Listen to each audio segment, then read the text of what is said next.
Morning guys, ayan for today's video. Meron tayong lutuin na munggo. Ayan, meron tayong sasaw, ginilig. Excuse me.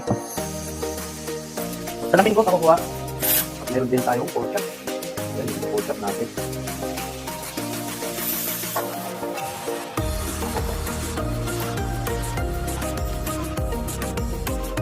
Gigisa tayo ng bawang sibuyas sa ating munggo.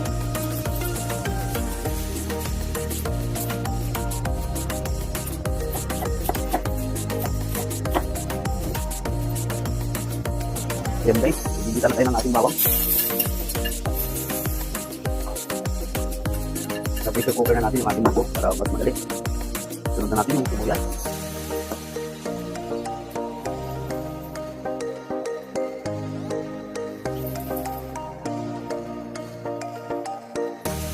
Kailangan maraming sibuyas sa bawang para masarap yung ating munggo.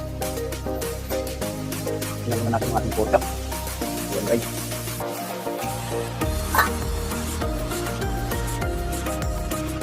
Ito na yung ating dinilig. Ayan guys. Talagyan na natin ito. Isunod na yung ating bawang sibuyas. Ayan. Talagyan natin sa ating munggo. So, papulahin na natin ito yung ating dinilig. Pagditin tayo ng kalating kilo para pagtawag na natin sa ating munggo. So guys, muna yung pala natin. Kaya nakasalang ng kanin, pork chop. Meron tayong fried chicken. Minuto ko din. So, kumulan natin ito. Saka na natin nilalagay sa ating munggo. Then guys, yan ang ating pork chop. Ayan. Ito tayo pork chop. Yan ang luto natin today dahil Friday. Pork chop at saka munggo. Ayan. Saka na yung naluto natin. Kasi 3 o'clock, mag-isa na natin yung luto. Kasi bukas sa Thursday, natin tayo luto. Kaya nandito Friday na lang ang luto natin. Kasi dahil na wala tayong pagkakalito. Yan na yung ating binili. Pag sumula na ito, lalagyan na natin sa ating munggo. Yan na rin guys yung ating malunggay. Kaya malunggay yung nilalagay natin sa ating munggo. Guys, kapit-kapit rin natin munggo. Maya, buksan na lang natin yan. Para pagpula ng ating biniling, ayan. Malapit na lang ito.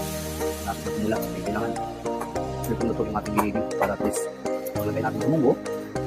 After 15 minutes, ito na. Guys, diba? Napakasimple lang magluto. Yan na guys, iba na yung ating biniling. Pwede na natin nilagay sa ating munggo.